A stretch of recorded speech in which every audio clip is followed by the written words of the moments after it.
और जिस कार्यक्रम के अनुसरण में पूरे देश भर में हजारों स्थानों पर ऐसे वंदे मातरम के स्मरण, वंदे मातरम के सामूहिक गायन का कार्यक्रम पूरे देश भर में हो रहा है। इस कार्यक्रम को आयोजित करने का विचार प्रतिपादित करने वाले, भारत को विकसित बनाने के मंत्र के रचयिता, हम सब के सम्मानित नेता, देश के प्रधानमंत्री श्रद्धेय नरेंद्र मोदी जी, मंच पर उपस्थित दिल्ली के सम्मानित उपराज्यपाल आदरणीय श्री विनय सक्सेना जी, दिल्ली की सम्माननीय मुख्यमंत्री आदरणीय रेखा गुप्ता जी, कार्यक्रम में उपस्थित सभी सम्मानित मंत्रीगण, जनप्रतिनिधिगण,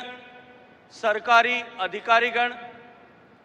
कार्यक्रम में अपनी प्रस्तुति देने के लिए आए हुए देश के अपने अपनी विधा के ऐसे मैस्टिरोज, सारे प्रख्यात कलावंत, देश के विभिन्न कोनों से यहाँ उपस्थित आए सभी सम्मानित बंधुओं बहनों, मैं आप सबका इस गरिमामयी कार्यक्रम में हृदय पूर्वक स्वागत करते हुए अपने आप को सौभाग्यशाली महसूस करता हूं। मित्रों, आज सब हम एकत्रित होकर के यहां केवल एक ऐसे गीत को नहीं, अभी तो राष्ट्रभक्ति के उस भाव को स्मरण करने के लिए यहां आए। एक ऐसा गीत जो एक छोटी सी घटना की प्रेरणा से सृजित हुआ। बंकिम चंद्र चटर्जी, जिन्होंने आनंद मठ उपन्यास में जो 1770 के सन्यासी आंदोलन के प्रतिरूप के रूप में उन्होंने लिखा था, डिप्टी कलेक्टर के रूप में जब काम कर रहे थे, बहरामपुर में उनके पालकी को रोका गया और वो इसलिए कि सामने कुछ लोग क्रिकेट का मैच खेल रहे थे और जो अंग्रेज क्रिकेट का मैच खेल रहे थे उसमें व्यवधान न पड़े, इसलिए उनको रोका गया। न केवल रोका गया, अपितु प्रतिकार करने पर उनके साथ में हाथापाई की गई। बंकिम चंद्र चटर्जी जी ने इसे न्यायालय में एक वाद के रूप में लिया और उस वाद के समय में जब उनके ऊपर अंग्रेज सत्ता और अधिकारियों का बहुत सारा दबाव था, वो वहां स्थानीय जागीरदार के एक गेस्ट हाउस में रुक करके रह रहे थे और उस गेस्ट हाउस के सामने कुछ मंदिर, और जिसमें एक मंदिर में देवी मां की प्रतिमा को जंजीरों से जकड़ा हुआ ऐसा रखा गया था। वहां उनके मन में यह विचार प्रतिपादित हुआ कि मेरी भारत माता भी इसी तरह से बेड़ियों में जकड़ी हुई है, जिसे मुक्त कराने के लिए एक मंत्र की आवश्यकता है। और वो मंत्र सृजित हुआ, उदित हुआ। उनके मन का वो भाव आज 150 साल बाद में भी हम करोड़ों भारतवासियों के, चाहे हम किसी भी भाषा में बोलते हों, किसी भी स्थान पर निवास करते हों, हम सब के लिए राष्ट्रभक्ति के एक अमर मंत्र के रूप में हमेशा हमेशा के रूप में सन्निध हो गया। मित्रों, आज हम सब यहाँ एक ऐसे अमर गीत को स्मरण करने के लिए आए जिसका गायन करते हुए,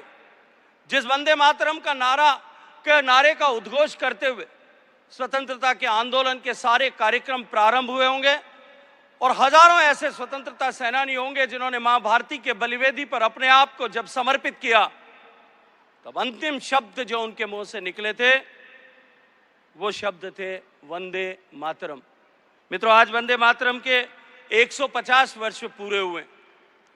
आजादी के बाद में भी वंदे मातरम ने भारत में राष्ट्रभक्ति का ज्वार पैदा करने और भारत में राष्ट्रभक्ति के भाव को लोगों में की चेतना में जागृत करने में एक महत्वपूर्ण भूमिका का उदय किया है। आज जब हम आजादी के 75 वर्ष पूरे करने के उपरांत माननीय प्रधानमंत्री जी के मार्गदर्शन में, उनके आह्वान पर 140 करोड़ लोग देश को विकसित बनाने, आत्मनिर्भर बनाने के संकल्प के साथ में जुटे। देश के सामने ये एक वैसा ही महत्वपूर्ण अवसर है जैसा महत्वपूर्ण अवसर आजादी के आंदोलन के समय में था। और उस महत्वपूर्ण अवसर में जब देश के आजादी के आंदोलन को देश के विभिन्न हिस्सों में, विभिन्न कोनों में अलग अलग तरह से जो आंदोलन चल रहा था उसको एकता के सूत्र में बांधने का काम जिस तरह से वंदे मातरम के माध्यम से हुआ था, ठीक वैसे ही भारत को विकसित भारत बनाने के इस जन आंदोलन का मंत्र भी यदि कोई हो सकता है, जो भारत को हम एकता के सूत्र में बांध करके इस एक भारत श्रेष्ठ भारत को विकसित बनाने के मंत्र के साथ में 140 करोड़ लोगों की ताकत को सम्मिलित कर सकता है, ऐसे मंत्र का स्मरण करने के लिए जो आज भी उतना ही प्रासंगिक है, हम सब यहां एकत्रित आए। माननीय प्रधानमंत्री जी की प्रेरणा से, उन्हीं के मार्गदर्शन में इस कार्यक्रम की रूपरेखा तय हुई। मैं माननीय प्रधानमंत्री जी का हृदयपूर्वक आभार और अभिनंदन करना चाहता हूं कि उन्होंने इस मंत्र को एक बार पूरे देश के ज़हन में उतरे, इसके लिए इस कार्यक्रम की रचना का मार्गदर्शन किया। मित्रों, इस कार्यक्रम का जिस तरह से नेशनल इम्प्लीमेंटेशन कमेटी ने जो रचना की है, उसके अनुरूप पहला चरण आज 7 तारीख से लेकर के 14 नवंबर तक होगा, जो शुभारंभ का सप्ताह होगा, जिसमें वंदे मातरम के प्रथम प्रकाशन जो बंग दर्शन में 1875 में छपा था, अलग अलग हिस्सों में उस समय आनंद मठ पुस्तक छप रही थी, तब से लेकर इस ऐतिहासिक क्षण को स्मरण करने के लिए देश भर में वंदे मातरम का सामूहिक गायन हो, ऐसा प्रयास किया जाएगा। दूसरे चरण में जो 19 नवंबर से 26 नवंबर तक होगा, इसमें आध्यात्मिक जागरण से राष्ट्रीय एकता को समर्पित कार्यक्रम देश भर में होंगे। इन विविध कार्यक्रमों के माध्यम से वंदे मातरम के सांस्कृतिक और राष्ट्रीय भाव को जन जन तक पहुंचाने का प्रयास हम सब लोग करेंगे और इसका समापन गणतंत्र दिवस के दिन एक भव्य आयोजन से होगा। तीसरा चरण 7 से 15 अगस्त तक स्वदेशी से स्वतंत्रता की गाथा को समर्पित रहेगा, जिसमें हम स्वदेशी आंदोलन जो 1905 में प्रारंभ हुआ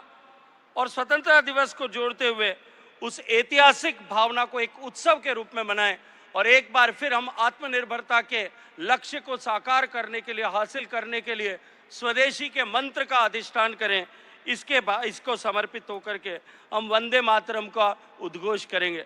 और चौथा और अंतिम चरण जो समापन का होगा, जो अगले वर्ष 1 से 7 नवंबर तक, जिसमें सामूहिक गायन, युवा सहभागिता, प्रदर्शनी के माध्यम से वंदे मातरम को एक बार फिर हम सब इस मंत्र के रूप में अंगीकार करेंगे। मित्रों, इसी के साथ आज सम्मानीय प्रधानमंत्री जी के करकमलों से एक पोर्टल लॉन्च किया जा रहा है, जिस पोर्टल को वंदे मातरम के उसको समर्पित उस पोर्टल पर हम सब लोग प्रयास करेंगे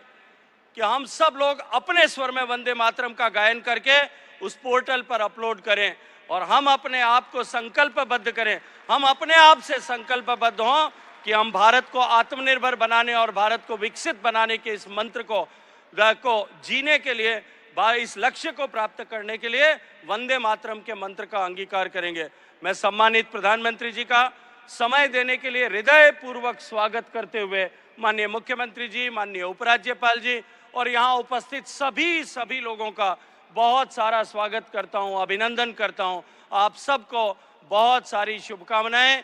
बोलिए वंदे मातरम, वंदे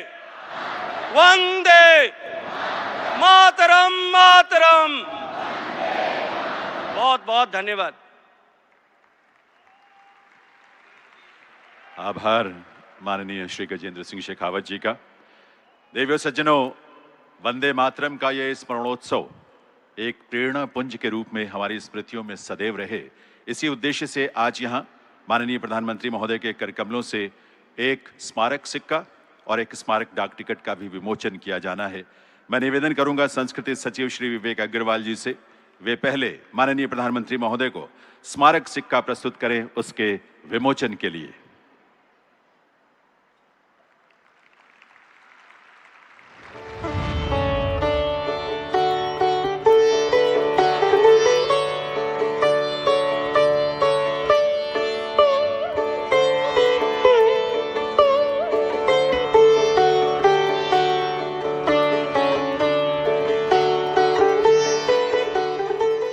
एक बार पुनः अनुरोध संस्कृति सचिव श्री विवेक अग्रवाल जी से,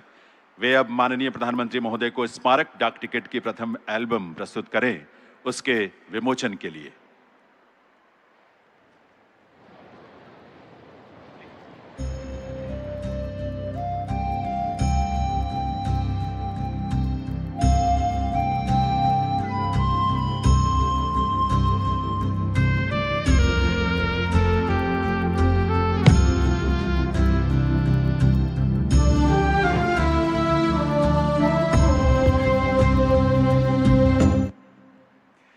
देवियों सज्जनों, राष्ट्रीय गीत वंदे मातरम के 150 वर्षों के उपलक्ष्य में भारत सरकार